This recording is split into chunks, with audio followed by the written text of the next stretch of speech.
Hey, what's up, everybody? Mike Lindsley here with you. This video on IGTV, Facebook, and YouTube is all brought to you by our great friends at the Allen Angus Pub, home of the best darn Angus burger in town, Bryant and Stratton College, Wayne Design Sign, and finally, Ed Conroy, Used Car King in Cortland. What a great time to go get a new vehicle, a used vehicle, which is pretty much new. The inventory that they have is amazing. The best SUVs, vans, and cars around. They're getting the best in, and they're sending the best out. Used Car King in Cortland, and you can be a part of their birthday VIP as well as their entire VIP rewards program when you get a car from Ed Conroy at Used Car King in Cortland. I got a two-topic show here today. I want to talk a little bit about the Gleyber Torres injury and how it affects the Yankees, and then in addition to that, what LeBron James going to LA really means, and a little bit of an overreaction, as far as the dynamic of the West and all the rest of it in the NBA. First of all, for the Gleyber Torres situation, obviously this is a devastating blow for the New York Yankees. Now, yes, is this a very good roster? Is it very deep and balanced? It's probably more deep than balanced. I would tell you that when two or three guys, go down a little bit, two or three other guys step up. I mean, if one game it might be Judge and Gregorius, those two guys go down and, for a while, maybe like a 2-for-31 slide. You've got Giancarlo Stanton might come up big. Aaron Hicks might come up big. Brett Gardner might come up big. But remember, when the majority of the team was down and out for a big chunk of April and a big chunk of May, it was indeed those two youngsters, Gleyber Torres and Miguel Andujar, through stretches of time that were really making things happen. Again, Gary Sanchez goes down. Austin Romine goes down. Kyle Higashioka comes in, hits 3 home runs. His first 3 hits in a Major League uniform were all home runs. That shows you how deep the Yankees really are. Now, though, they get tested because Gleyber Torres is not only unbelievable at the plate, he is unbelievable in the field, and you just don't have somebody to replace him instantaneously. I feel like if Giancarlo Stanton is out, you might not be able to make up for his total RBI account, his entire home run total. But if you were playing Brett Gardner, Aaron Judge, and let's say Aaron Hicks in the outfield, Aaron Hicks is still there to maybe make up for a little bit there. You just can't really make up for Gleyber Torres. He hits the ball for average. He hits the ball for power. And the guy is a real good fielder. And now you look at the Yankees probably going to give Tyler Wade a little bit of time, a guy who really isn't ready yet, and who stunningly in the spring was Aaron Boone's guy, his watch out for guy. He started pretty nicely in the beginning of the year. The Yankees were just waiting for Gleyber Torres to go up from Tommy John surgery, and Tyler Wade has been really spending the rest of his time in the minor leagues this year. It's going to be very interesting to see how Tyler Wade does for the New York Yankees, but this maybe is why you don't get rid of a Neil Walker. I know he's been absolutely brutal. He's as frustrating to watch for me as all of you Yankee fans, but the reality of the situation is this is why you keep guys like Gleyber Torres. You need the depth. You need guys like, this is why you keep guys like Neil Walker, rather, when guys like Gleyber Torres get injured. So we'll see what happens. I would expect split time between Neil Walker and Tyler Wade. I think Gleyber Torres will I think the Yankees should probably hold him out at this point until after the All-Star break, give him the extra 2, 3, 4 games to get that hip right, and then get him back for the second half stretch run. So we'll see what happens in the Bronx. With that, as we also, by the way, approach the trade deadline in a couple of weeks, it'll be interesting to see if the Yankees are able to go out and get another pitcher, perhaps a J.A. Happ from Toronto or someone else. The ML Sports Platter video here, IGTV, Facebook Live, and, of course, YouTube is brought to you by our friend Matt Graham at State Farm. Go with your State Farm agent, Matt Graham, as well as Brian Comboy of Mass Mutual, New York State, and Timber Banks Golf Club.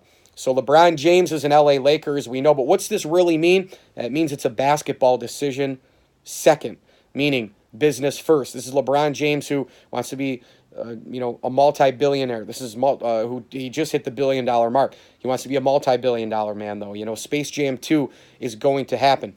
And I think one thing that people are kind of missing here is that I think the Lakers in year one can make the playoffs. Can they make a deep run? Probably not, because the West is just too stacked. But remember, this is really set up for 2019-20. LeBron's going to go there, get his feet wet, see what the organization's really about, see what all the brouhaha is really about, what it's about being Showtime and being an LA Laker, being in Hollywood, growing his business a little bit, get his family out there, plant the initial seeds. And then from a basketball standpoint, he's hoping, I think, things are going to take off in 2019-2020. Remember, this is a 4-year deal. In 2019-20, there's going to be a lot of changes in the NBA. The cap goes way, way up. The Lakers are going to have a potpourri of money to spend compared to what they have right now. And I think Kawhi Leonard will eventually be an LA Laker. Now, look, I know right now San Antonio kind of holding him hostage. There was some awful offseason stuff back and forth between him, Greg Popovich and the inner fighting and all the rest with Kawhi Leonard. But Kawhi Leonard is eventually a free agent, which means that he'll walk no matter what. It doesn't matter what happens with your current team now. If you're going to walk soon, you're a free agent.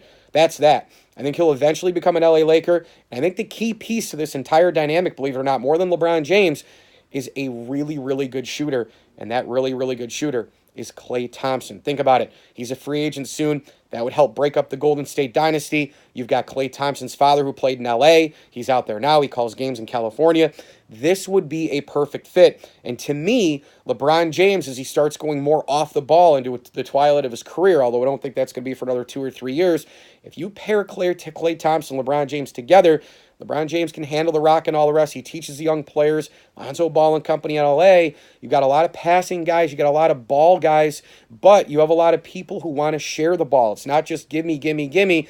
Some of that Golden State philosophy would rub off on the other guys with the LA Lakers. With Klay Thompson from Golden State, they start to make that team. They start to formulate things. I'm telling you right now, Klay Thompson to the LA Lakers, to me, is a prediction that I will throw at you for the next 2 years in the NBA. If you want me to give you a couple things that I think are going to happen, Golden State going to win one more title next year? Wow, slam dunk that for me. But Klay Thompson becoming an LA Laker will be one. Kawhi Leonard becoming an LA Laker would be one. I think Kevin Durant might even move on from Golden State as well, which would then only leave Steph Curry and Draymond Green. That becomes a problem, and Steph Curry, of course, is injury prone with his ankles. But I think if you're looking at a LeBron James from 30,000 feet above situation down there in LA, you've got to take a peek at what this really means year 1 to year 2. I think year 1 is just about planting the seed, getting life going in LA, seeing how this works, Showtime Lakers and all the rest, and then the basketball will kick in, all the other basketball adventures and all that.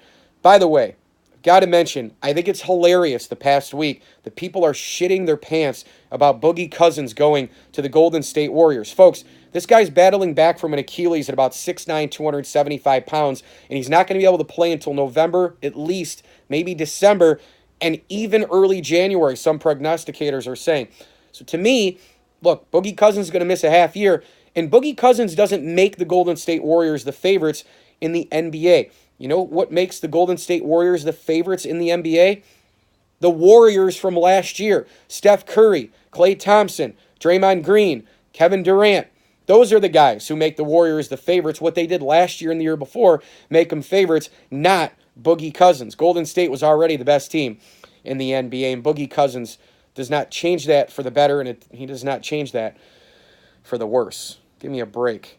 Thanks for watching the ML Sports Platter here on IGTV, Facebook Live, and YouTube. Hit me on Twitter at Mike L Sports, Mike L Sports 1979 on Snapchat and Instagram. You can visit pinstripepassion.com for my Yankees and baseball commentary. We are brought to you today by the Syracuse Nationals. Don't forget, it's coming up, one of the biggest events in New York State. Visit syracusenationals.com today and save $5 on your ticket. You get a $15 pre-sale. That'll save you $5 at the door for this great event. Cars pre-1985. They're going to have the hot rods and the regulars and all the rest. SyracuseNationals.com, July 20th to the 22nd at the New York State Fairgrounds. Visit SyracuseNationals.com. I'm Mike Lindsley. Don't forget to also download my podcast, Spotify, Apple Podcasts, and where podcasts are found, the ML Sports Platter. As I always tell you, enjoy the games.